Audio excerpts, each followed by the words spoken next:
Welcome back to the Marvel Movie Minute, a daily podcast in which we dig in deep to analyze the films of the Marvel Cinematic Universe 1 minute at a time. I'm Andy Nelson from thenextreel.com, and back we are to talk about Jon Favreau's 2008 film, Iron Man, where all of this craziness began.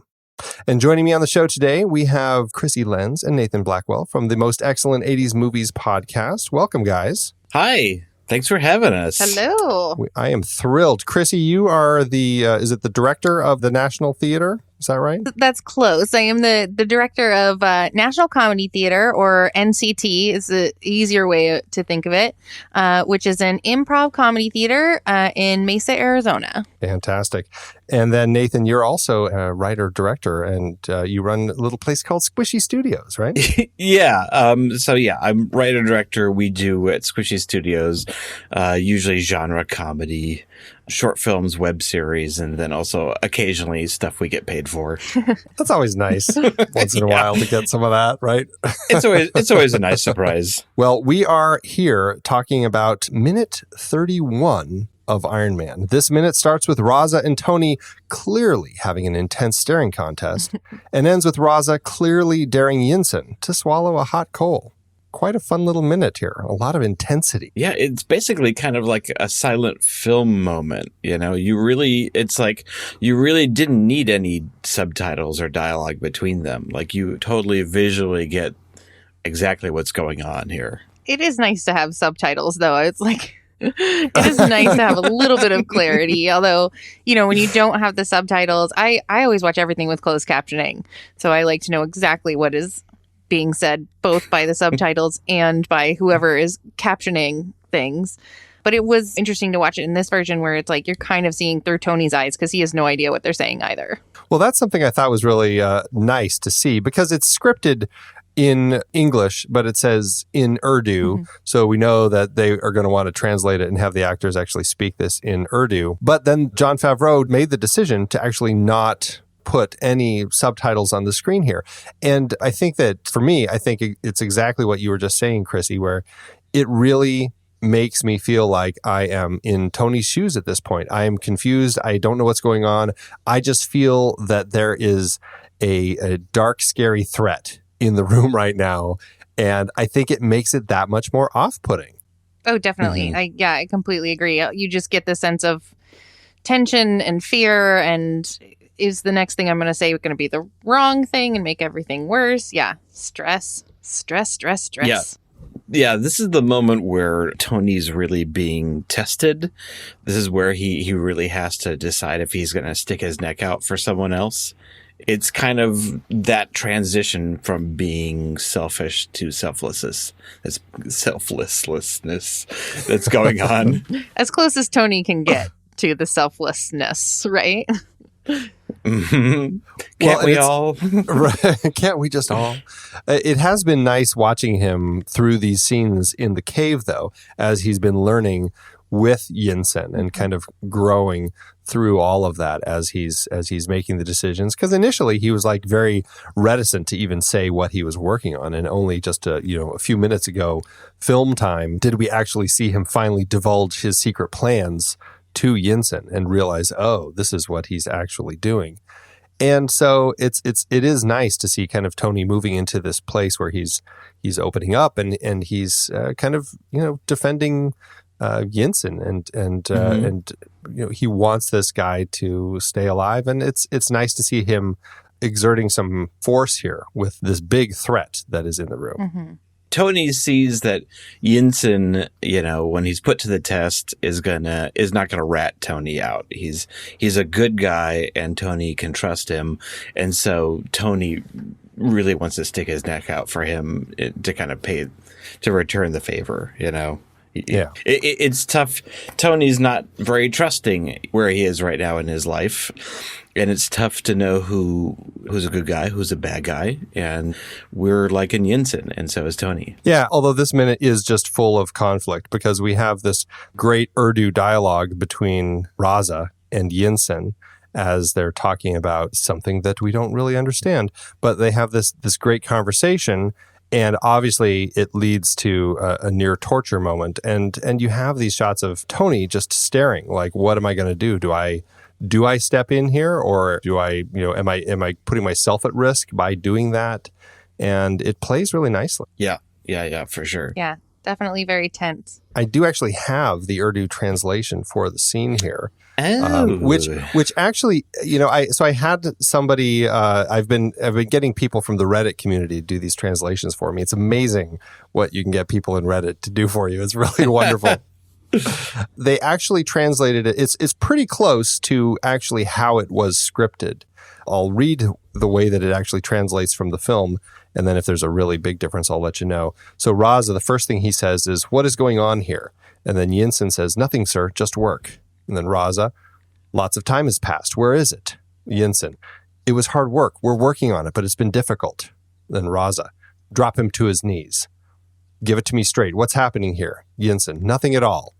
And then Raza picks up the coal. "Open your mouth." That's when Stark kicks in. "What does he want?" And Raza says, "You think I'm a fool? Give it to me straight. What is happening here?" Now, and then we kind of cut off into the next minute. But that's pretty much how it's playing out in this scene. And it's actually really close to the script, other than there's one part where Yinsen says he's working very hard. It's very complex. And the way that it was translated says it's been difficult. So, I mean, it's pretty accurate. I think it gives a nice fleshed out feel for what's actually happening here. And again, I still feel like I didn't need it, but now it's nice to have, right? Yeah. It's like a bonus. Exactly. What's interesting in the script, there's some shuffling around of the scenes, the way that they play out in the script. And at this point in the script, Tony actually still has not told Yinsen what he's building. And so Tony is still being extra secretive in the script. And I actually feel it works better the way that it ends up playing out here, where Tony actually has already divulged the secret. Mm-hmm. Yeah. But I don't know. Does it feel, I mean, I guess you guys just found that out, but does it feel like it would have changed anything for you? Well, I feel like it'd be weird for Yinsen to sacrifice that much potentially if it wasn't something important. If it wasn't something specifically important, it would have, to me, it would have felt just a little weird. And I like that when he's not divulging, that we've got that image of like, okay, we're all on a team. We've got this secret project. It could turn the tide. It could make a difference. And so I like the current version best. I agree. I think so too. If you're worried that Yinsen might spill the beans in order to save himself and doesn't, it adds that extra layer first of fear of like, oh God, I let this guy know my secret. Is he gonna let me down? And then it adds so much more when it's like, okay, we can trust him, and when he's saying, Jericho, Jericho, Jericho. Which we'll get in the next minute. Is that the next minute? Oh. This minute ends with, it's just the conversation and him bringing the coal up. Oh, he just to has him the coal right there. Right. Yes. Yeah. Yes. So tense. Right. So scary. Is it just me, or does that coal, like, it's one of these movie tricks of like the hot coal. It just reminds me, it takes me straight back to watching Raiders of the Lost Ark as a kid. Yeah, for sure. With Tot when he pulls the hot poker out in Marion's bar. And it's like that movie trick of like making something look really hot, like the little red light. Mm-hmm. Yeah. It makes me wonder if the smoke is actually even there, or if that's just digitally added. Oh, yeah. In Iron Man, it's probably digital. You couldn't, right. in Raiders, you couldn't do it otherwise. But yeah, that's one of those things. It's like, well, that can't be real at all. That has to be a light, Right. Even as a kid, it's like, wait a minute. That's like, it's still a movie. Yeah, right. Although I totally bought it. Like I totally bought it as a kid in Raiders. Like I absolutely. Have guessed, And when I say kid, I say that in quotations. I mean like 22. But yeah, it also reminded me of just like the ADR, like all the post sound effects. It's just sizzling and it's right there, and just the metal and all the details that they had to kind of put in to really make this scene feel dangerous, because none of that's there, Right. Even like, I mean, the poker and stuff's there, right? Oh, sure. And I'm sure the little red coal is there too. It's probably just a little thing that the props team made that kind of glows. It's like it's got a little green, LED inside that flickers or something. Like it's green, like they're going to CGI it to be glowing later. Oh, Yeah. like a little green screen rock. It's the tennis ball. It's the same tennis ball that they always use. You're right. I love that. It's actually just, we didn't have anything else. We just used the tennis ball. We'll just use that for all of these things. That's what's on Tony's chest right now, too, is another tennis ball. Yeah. Digitally add that in. So many tennis balls in these behind the scenes documentaries. That's what keeps keeping the tennis ball industry moving is Marvel movies. Yeah. Right. Well, Keeping it going. Although, I always look for like opportunities where it would be so easy to add just a little bit of comedy. Of course, that's not the tone that we're going for, but if you just like, I can't find a coal that's the right size, it gets it out and drops it, just like, oh shoot, hold on.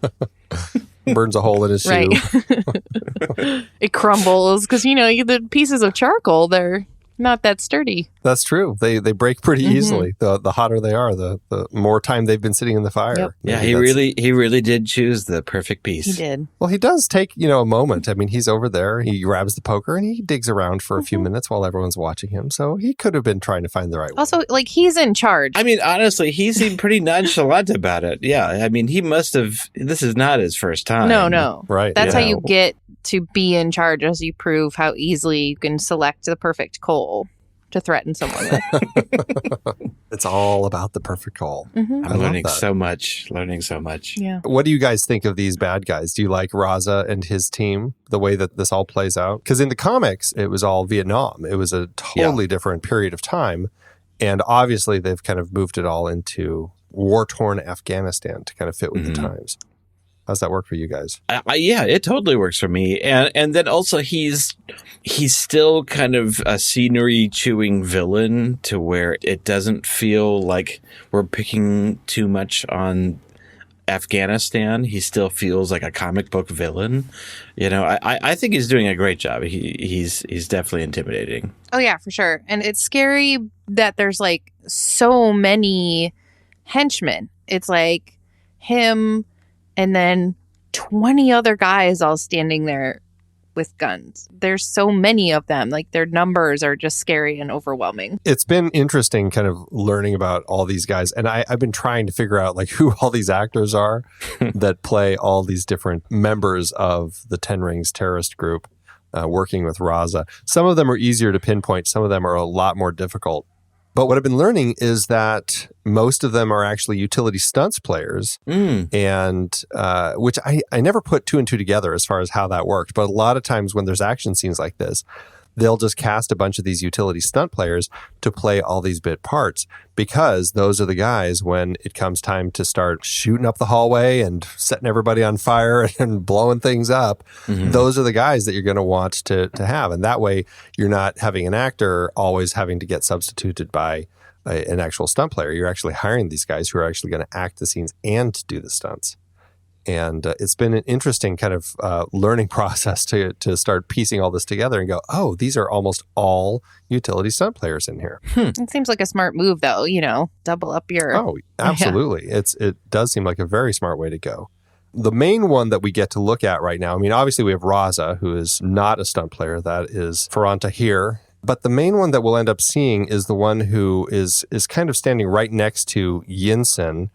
And he's kind of wearing, I don't know, it's like a little beanie sort of thing, like a little kind of yellow, looks like a yellow winter hat or something. That is Ben Bray, who's a utility stunt player, who I've been just kind of digging through his page on IMDb, and I realized that this guy has done a lot of stuff. I mean, he started out doing a lot of actual stunt work, but he's moved into like directing and stuff. And at first it was like second unit directing and stunt coordinating and all that. But now he's actually moved into directing TV, and like he did a few episodes of Arrow, and now he's got his first feature coming out next year. And so it's really interesting to see how this guy has kind of risen in the ranks by starting in the world of stunts. Oh man, that guy is popping. Yeah, right. He really is. I mean, Arrow's a big deal. That's rad. I've never seen it. Was it any good? Yeah. And Nathan. Look, this is a Marvel podcast, guys. Right. Oh, I'm so sorry. So We sorry. don't What dip even into is DC Arrow? here. I've never heard of it. It's fun. Yeah. It's Green Arrow. It's a TV show. Well, he did 3 episodes. So kudos to Ben. Yes. Here's hoping that he'll have a chance to actually really grow his career and do a lot more stuff. Finally work his way up to Marvel shows. Finally cross that line. We're pulling for you. Let's see. Do you guys have anything else with this minute? No, I think I'm good. I'm excited to see what happens. I know. We leave it in a very tense state. We've got poor Yinsen having his head forced down onto this anvil. And then Tony's just kind of watching. And then Raza is just like, got the hot coal right there. And that's all we get to see. And scene. What will Tony do? Very much a cliffhanger. Well, I guess we'll table that until the next minute. So for now, you guys, thanks for joining us today here on the show. Where can people find you?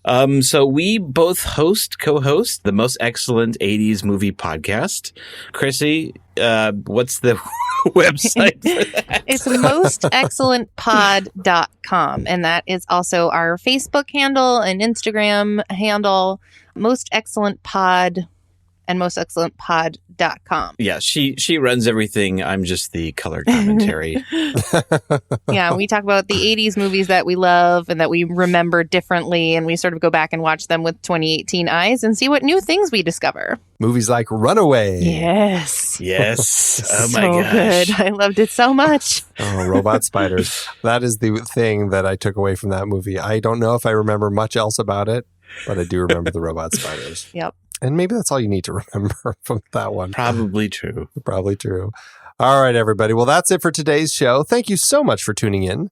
Make sure you subscribe to the show for free at marvelmovieminute.com. Join us over in our Discord chat room and follow us on Facebook, Twitter, and Instagram at The Next Reel.